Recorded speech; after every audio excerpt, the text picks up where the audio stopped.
Jesus. Subalit ang bukal ng buhay ay bumalong para sa mga kaluluwa at ang karagatan ng awa ay bumugso para sa sanlibutan. O bukal ng buhay, walang hanggang awa ng Diyos, yakapin mo ang sangkatauhan at ibuhos mong ganap ang iyong sarili para sa aming lahat.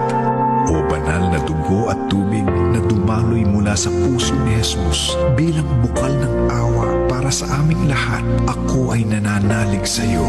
O banal na dugo at tubig na dumaloy mula sa puso ni Jesus bilang bukal ng awa para sa aming lahat, ako ay nananalig sa iyo. O banal na dugo at tubig na dumaloy mula sa puso ni Jesus bilang bukal ng awa para sa aming lahat, ako ay nananalig sa iyo.